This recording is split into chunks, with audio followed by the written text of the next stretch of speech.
আমি শুধু এটুকু আশা করছি যে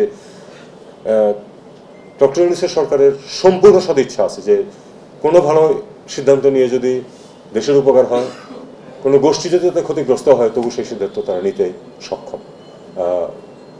হয়তো কোনো কোনো ক্ষেত্রে অভিজ্ঞতার অভাব আছে, কোনো কোনো ক্ষেত্রে তথ্যের অভাব আছে, কিন্তু আমরা যে জিনিসটা জানবো যে আসলে সিদ্ধান্ত নিলে দেশের মানুষের উপকার হবে, দেশের অর্থনীতির উপকার হবে, সেই সিদ্ধান্তটা আমার মনে হয় নেওয়ানো খুব সহজেই সম্ভব। আপনারা সবাই চেষ্টা করেন। মিডিয়ার ভূমিকা এখানে গুরুত্বপূর্ণ। আমি কিন্তু আপনি একটা জিনিস খেয়াল করুন, আজকে বাংলাদেশের যে বিশ্বব্যাপী যে বদনামের চেষ্টা বর্তমান সরকার দায়িত্ব নেওয়ার পর থেকে, অধিকাংশই মিথ্যা। আপনারা জানেন সেটা অধিকাংশ মিথ্যা। যে কিছু কিছু ক্ষেত্রে যেখানে সত্য যদি ছিটে ফোটা থেকে থাকে, সেটা তিলকে তাল করা হয়েছে। এটা কিন্তু মিডিয়ার কাজ। ভারতীয় মিডিয়া আপনারা জানেন যে প্রবলভাবে আমাদের বিরুদ্ধে লেগেছিল। আমাদের একটা অন্যতম শক্তি হচ্ছে প্রফেসর ইউনূসের ইমেজ সমস্ত পৃথিবীতে ভালো, সবাই তাকে চেনেন। তার তত্ত্বাবধানে যে এরকম অপকর্ম সম্ভব না, এটা সবাই বিশ্বাস করে। কাজেই আমরা এদিক দিয়ে অনেকখানি সুবিধা আছি। কিন্তু আমি মনে করি যে যে কোনো ক্ষেত্রে মিডিয়ার যথেষ্ট শক্ত ভূমিকা থাকতে পারে, এবং আপনারা যে পজিটিভ জিনিসগুলো দেখবেন সেগুলিকে তুলে ধরবেন শুধু একটি আর্টিকেলে না। ফলো আপ কিন্তু খুব গুরুত্বপূর্ণ। আমাদের প্রায়ই আমি দেখি, যেটা কিছু মনে করবেন না, আমি তো মিডিয়ার সাথে আমি নিজে জড়িত। আমি গত 7 বছর যাবৎ অপ-এড লিখি বিভিন্ন ইস্যুর উপরে। তো আমি দেখেছি যে আমরা প্রায়ই খুব একটা গরম ইস্যু আসলে সেটাকে উত্থাপন করি, তারপরে ফলো আপ হয় না। কিন্তু আসলে কিন্তু রেজাল্টের জন্য ফলো আপ প্রয়োজন হয়। আপনি যে ইস্যুটা তুলে আনবেন, মনে করেন যে সেটা জনগণের, দেশের উপকার হবে, অর্থনীতির উপকার হবে, সেটাই আর্টিকেলটা লিখেই শেষ করবেন না, সেটা ফলো আপ করবেন, তারপরে কোথায় আটকে আছে সেগুলি বলবেন। এটা কাজে লাগে কিন্তু, কারণ সব কিছুর পরেও মিডিয়াকে কিন্তু যে কোনো সরকারি ক্ষমতা থাকুক, তারা কিন্তু কগনিজেন্সে নেয় এবং দেখে যে ওখানে কি আছে না আছে। আমি আশা করব যে তোলার ব্যাপারে আমরা 1-2 মাসের মধ্যে কিছু সিদ্ধান্ত অন্তত যেন নিতে পারি।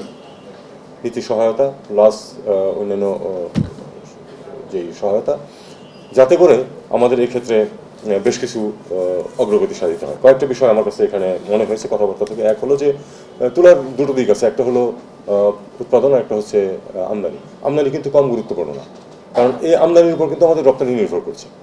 কাজেই আমরা দুটোকেই দেখতে হবে, যে আমদানিও যেন সহজ হয়, উৎপাদনও যেন বাড়ে। কারণ উৎপাদন আমরা কোনো অবস্থাতেই 100% যেতে পারবো না, এটা আমরা সবাই জানি, কারণ আমাদের অত জমি নেই, অত মানে বিকল্প করার সুযোগ নেই। কিন্তু আমরা 2% থেকে যদি 20%-এ যেতে পারি, বা 25%-এ, এটা কিন্তু একটা বড় সড়ো অ্যাচিভমেন্ট হতে পারে। এবং যেটা বললেন আমার আগের বক্তারা, তাদের কথা কিন্তু আমার কাছে যুক্তিযুক্ত মনে হয়েছে। আমার কাছে মনে হয়েছে যে এটা আসলে সম্ভব। বিশেষ করে একটি বিষয় যেটা দুইজন উল্লেখ করেছেন ইতিমধ্যে, সেটা হচ্ছে তামাক। আমি কিন্তু ব্যক্তিগতভাবে তামাক উৎপাদনের বিরোধী না। কেন বলি আমি?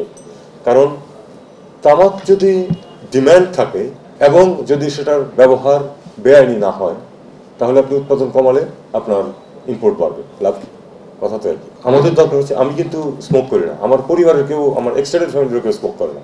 তারপরে আমি কথাটা বলছি এই কারণে যে মানুষ তো স্মোক করে। এখন এটাকে কমার্শিয়াল দিক থেকেও দেখতে হবে আমাদের, যেন একেবারে এমন অবস্থা না হয় যে আমাদের তামাক ইম্পোর্ট করতে হচ্ছে, তাহলে তো আমাদের কোনো লাভ হচ্ছে না। বরং আমাদের সামাজিকভাবে এটাকে একটা আন্দোলনে নেওয়া দরকার, যেটা আছে, কিন্তু আমি মনে করি আরও বেগবান হওয়া প্রয়োজন, যে ডিসকারেজ করা। আমার বাবা স্মোক করতেন, আমরা ভাই বোনরা কেউ করি না। এটা হলো আসল পদ্ধতি। আপনি স্মোকিং কমিয়ে নিয়ে আসেন, প্রয়োজন কমিয়ে নিয়ে আসেন, তাইলে অটোমেটিক্যালি তখন আপনি যে, অবশ্য আমি বলছি না যে তারপরে তামাকের প্রোডাকশনের বিরুদ্ধে যেতে হবে, এখনই যাওয়া সম্ভব। আমি মনে করি যে তামাক যেসব জায়গায় উৎপন্ন হচ্ছে, তার একটা পার্সেন্টেজ খুব তাড়াতাড়ি কিন্তু কটনে নিয়ে যাওয়া সম্ভব। কারণ লাভজনকতার দিক থেকেও তো কটন খারাপ না কোনো কিছু। হিল ট্রাক্সে ব্যাপকভাবে তামাক উৎপাদন হচ্ছে, এবং তাতে করে জমিরও ক্ষতি হচ্ছে। আমি কিছু উৎপাদন এলাকা দেখেছি, স্লোপ টপে রীতিমতো ভূমিক্ষয় হচ্ছে, ইত্যাদি ইত্যাদি। তো সেক্ষেত্রে তুলা, তারা যুগ জনম ধরে তারা তুলা উৎপাদন করে আসছে, কিন্তু হিলের মানুষ, তাদেরকে যদি এদিকে নিয়ে আসা যায়, তাহলে একটা বেশ অংশ আসতে পারে। দুই হচ্ছে যে ইল্ড, ফলন। আমি যেটা দেখতে পাচ্ছি যে